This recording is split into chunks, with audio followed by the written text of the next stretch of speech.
विमला और दिनेश ठेका मजदूर थे। वे दोनों ठेकेदार सूरजमल के यहाँ काम करते थे।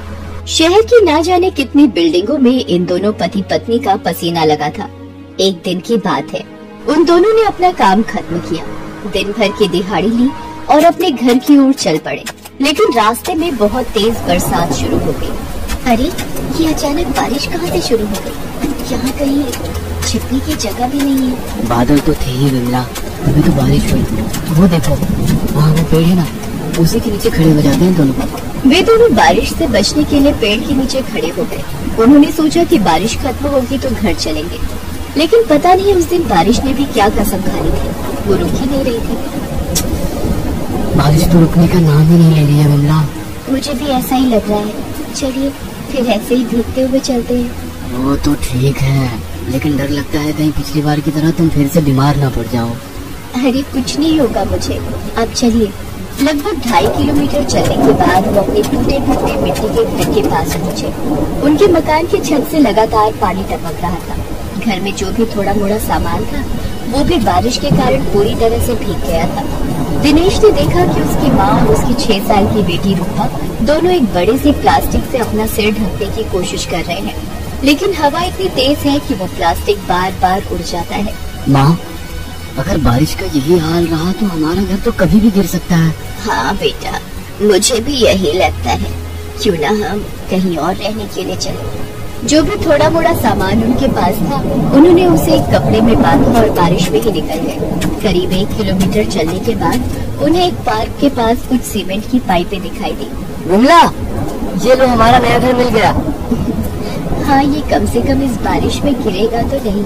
उन सभी ने उन पाइपों के अंदर शरण ली। जानते, कभी कभी मुझे लगता है कि भगवान को हम गरीबों को बनाना ही नहीं चाहिए। ना तो हम ढंग से रोटी खा सकते हैं, ना अच्छे कपड़े पहन सकते हैं और ना ही हमारे सिर पर छत होती है।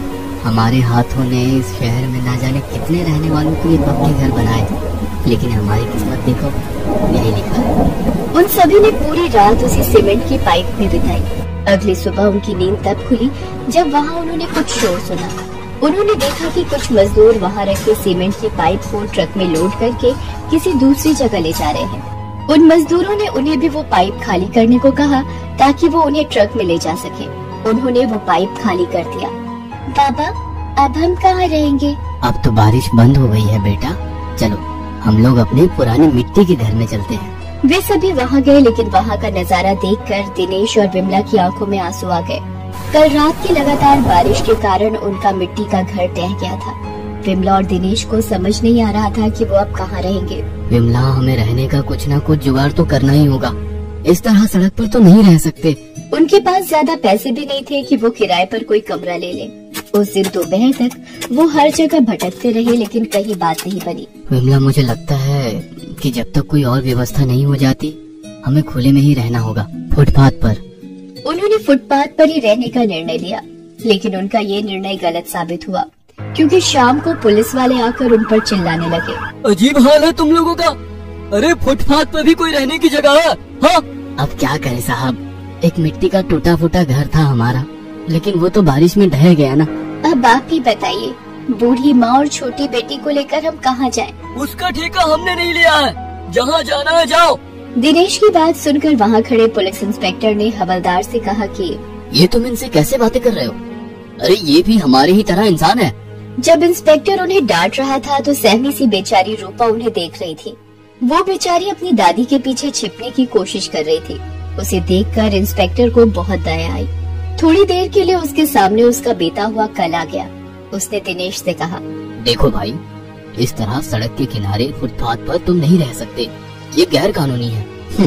साहब, हम गरीबों का पैदा होना ही गैर कानूनी है। दिनेश की बातों को सुनकर इंस्पेक्टर भावुक हो गया और उसने कहा, देखो ऐसा मत कहो, भगवान ने जन्म दिया है तो वो देखभाल भी करेगा। एक काम क्यों नहीं करते, सरकार ने तुम जैसे लोगों के लिए ही तो ये रैन बसेरे बनाए हैं, तुम लोग फिलहाल वहीं जाकर क्यों नहीं रहे? दिनेश अपने परिवार को लेकर रैन बसेरे में चला गया। वहाँ पहले से ही उन लोगों के जैसे कई लोग थे। उन्होंने किसी तरह वहाँ अपने लिए जगह बनाई। विमला, कल से हमें काम पर भी जाना पड़ेगा, नहीं तो अभी रहने की दिक्कत है, कल से खाने के लिए भी मोहताज होना पड़ेगा। उस रात भी जोरों की बारिश हो रही थी। दिनेश और विमला किसी तरह सोने की कोशिश कर रहे थे। तभी विमला का हाथ अपनी बेटी रूपा के सिर पर गया। हे भगवान, इसे तो तेज बुखार है। पता नहीं भगवान भी कब छोड़ेगा हमारी परीक्षा लेना। विमला ने रूपा को अपने सीने से लगाया और भगवान से प्रार्थना करने लगी कि उसका बुखार जल्दी से उतर जाए।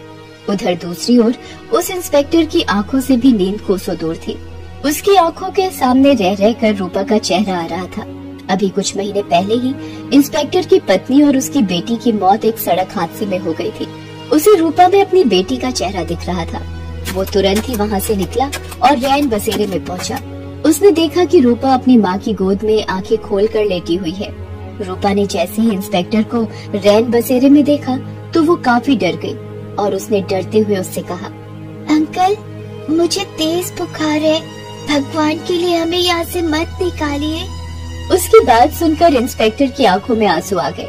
उसने उससे कहा, नहीं बेटा, मैं तुम्हें यहाँ से निकालने नहीं आया हूँ, मैं तुम लोगों को अपने घर ले जाने आया हूँ। उसकी बात सुनकर सभी चौंक गए। उन्हें मन ही मन डर भी लगने लगा कि कहीं इंस्पेक्टर साहब उन्हें जेल में न बंद कर दें। तब इंस्पेक्टर ने उनसे कहा, देखिए, आप लोग बिल्कुल ना डरे, मेरे साथ मेरे घर चले। जब तक आप लोगों के रहने की कोई दूसरी व्यवस्था नहीं हो जाती, आप वहाँ रह सकते हैं। हम आपका एहसान कभी नहीं भूलेंगे इंस्पेक्टर साहब। देखिए, मैं कोई एहसान नहीं कर रहा आप पर, उल्टा आप लोग मेरे पर एहसान कर रहे हैं। एहसान? और हम जानते हैं, आपके जैसी मेरी भी एक छोटी सी बेटी थी, लेकिन लेकिन लेकिन क्या इंस्पेक्टर साहब? तब इंस्पेक्टर ने अपनी कहानी उन्हें बतानी शुरू की। कुछ दिनों पहले तक मैं बहुत बेईमान आदमी था। बिना पैसे लिए किसी का कोई काम नहीं करता था। मेरे सामने तो कोई मुझे कुछ नहीं कहता था, लेकिन पीठ पीछे मुझे लोग गालियां देते थे, बददुआएं देते थे। लेकिन मुझे उनसे कोई फर्क नहीं पड़ता था। घूस और बेईमानी के पैसों से मैंने अपना बड़ा सा आलीशान घर बनाया। मैं सोच रहा था कि मैं अपनी बेटी और बीवी को एक शानदार जिंदगी दे रहा हूँ, लेकिन वो कहते हैं ना, बेईमानी का पैसा पचता नहीं है। मेरी बेटी और पत्नी एक सड़क हादसे में चल बसी। जब मैंने आपकी बेटी को देखा तो मुझे लगा कि मेरी बेटी फिर से वापस आ गई है। मैं घर तो चला गया, लेकिन बार बार यही सवाल मेरे दिमाग में आता रहा कि अगर मेरी बेटी जिंदा होती तो क्या मैं उसे इस तरह छोड़ देता? आप लोग मेरे साथ चलिए, यही मेरी बेटी को सच्ची श्रद्धांजलि होगी और मेरे पापों का प्रायश्चित भी। इंस्पेक्टर उन्हें अपने घर ले आया। दिनेश अपने परिवार के साथ उन्हीं के साथ रहने लगा। धीरे धीरे इंस्पेक्टर साहब की मदद और कुछ पैसे जोड़कर दिनेश ने भी अपना 2 कमरे का पक्का मकान बनवा लिया। अब उसे किसी बारिश, किसी तूफान में अपने परिवार की चिंता नहीं होती। अब उसे ऊपर वाले से भी कोई शिकायत नहीं है।